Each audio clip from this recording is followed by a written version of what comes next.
Assalamualaikum warahmatullahi wabarakatuh. Perkenalkan, nama saya Farida Aryani SPD, guru bahasa Inggris dari SMA Negeri 1 Gedek, Mojokerto.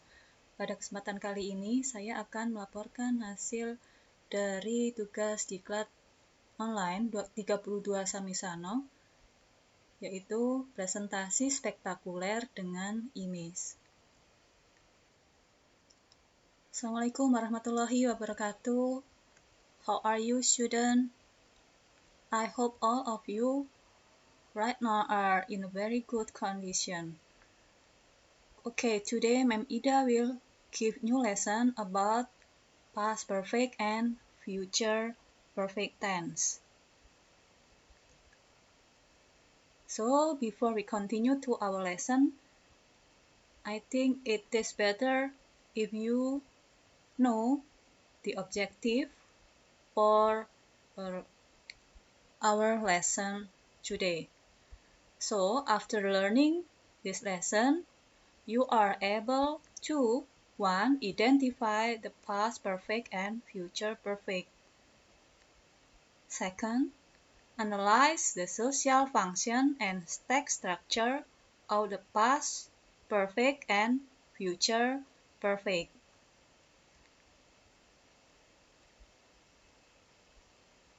Next, you are able to apply the past perfect and future perfect in the dialogue. Jadi ada 3 tujuan. Yang pertama, kalian bisa mengidentifikasi, kemudian bisa mengetahui fungsi dan struktur teks dari pola kalimat past perfect dan future perfect tense. Dan yang terakhir, kalian bisa mengaplikasikan penggunaan past perfect and future perfect dalam kalimat atau di dalam dialog. Okay, look at this dialogue. Have you done your homework? The answer, I had finished it when you called me last night. So, which one? The sentence that use past perfect tense. Yes, I had finished it use past perfect tense, while the sentence you called me last night use past tense. So, in this sentence there are 2 kinds of tenses. The first use past perfect tense, and the next sentence use past tense.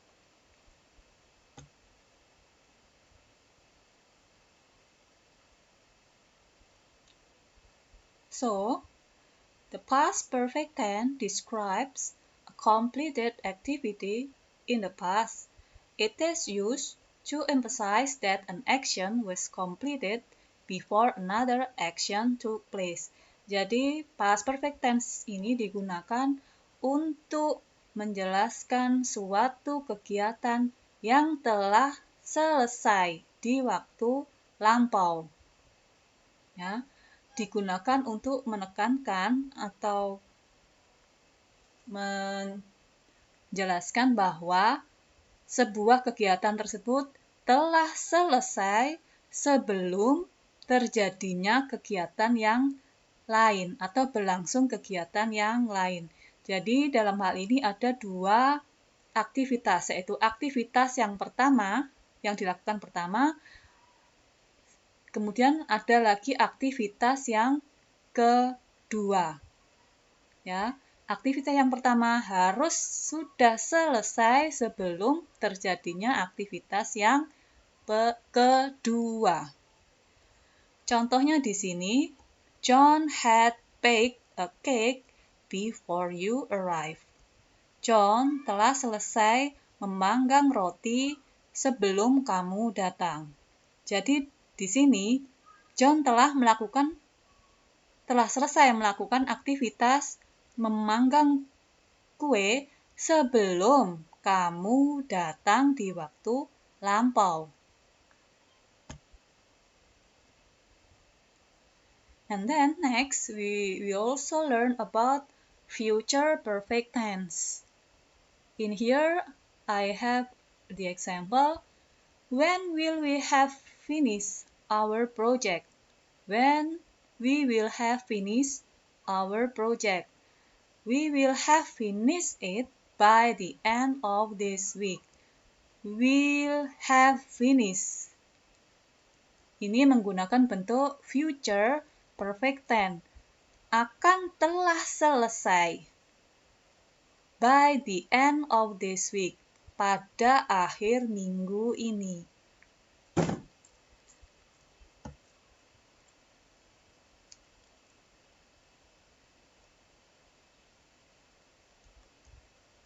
Sorry.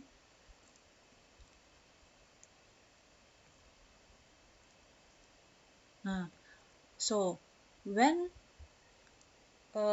we use future perfect tense, the future perfect tense is used to describe an action that will have been completed at some point in the future. Jadi untuk menjelaskan suatu aktivitas atau suatu kegiatan yang telah akan selesai pada suatu waktu di masa yang akan datang. Jadi contohnya di sini, John will have baked a cake before you arrive. John akan telah selesai memanggang roti atau kue sebelum kamu datang. Ya, di masa yang akan datang.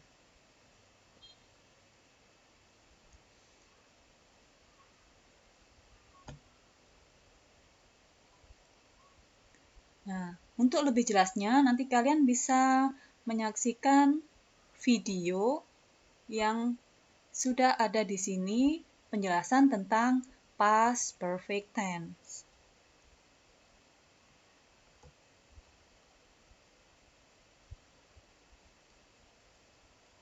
Perfect tense. Sedangkan peristiwa kedua yang menyusul itu yang menggunakan simple past biasanya. Kita lihat ke rumus dan contohnya kalau kalian masih bingung. Untuk rumus, caranya adalah rentang yang past aja ya, yang present sama yang future itu justru tidak terjadi apa-apa. Yang penting di rentang past, jadi ada satu peristiwa.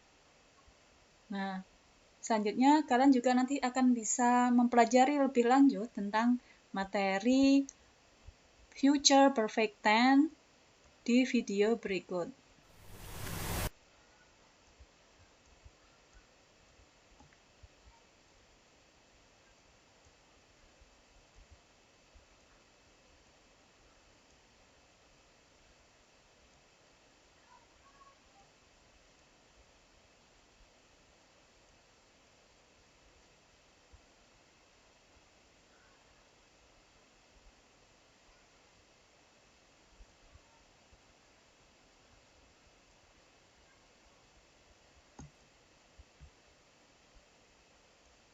Selanjutnya, kita akan mempelajari tentang pattern atau pola kalimat dari past perfect tense. Bagaimana pola kalimatnya? Yang pertama, untuk kalimat afirmatif atau kalimat positif, kita bisa menggunakan pattern seperti ini. Subject plus had plus verb 3 plus object plus adverb. Kemudian untuk kalimat negatif, kita bisa menggunakan pattern subject had plus not plus verb 3 plus object and adverb. So for an interrogative atau kalimat tanya, you can use the pattern I had plus subject plus verb 3 plus object plus adverb and then followed by question mark atau kalimat tanda tanya. And then time signal. Ya, keterangan waktunya bagaimana? Untuk past perfect tense, you can use twice, ya. 2 times, 3 times. Contohnya misalnya, I have watched that movie 2 times. I have watched that movie 2 times. Saya telah menonton video itu sebanyak 2 kali. And then you can use every day, every 2 days, every other days until 2021.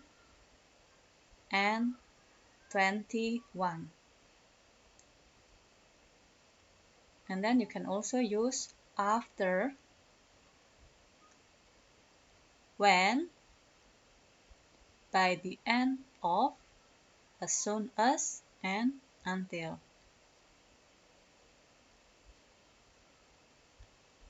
Untuk future perfect tense, pola kalimatnya di sini kita bisa menggunakan subject plus will plus have plus verb 3 plus object plus adverb. Sedangkan untuk kalimat negatif, kita bisa menggunakan subject, will, plus not, plus have, plus verb 3, plus object, plus adverb. Sedangkan untuk kalimat tanya atau interrogative, you can use the pattern will, plus subject, plus have, plus verb 3, plus object, and adverb. For the time signal, untuk keterangan waktunya, you can use at this time, next week, or next month. By this time, next week, or next month. By next, tomorrow. By 9, on the 15th of August, in 3 years' time. Okay, I think that's all for today's lesson. Thank you. Wassalamualaikum warahmatullahi wabarakatuh.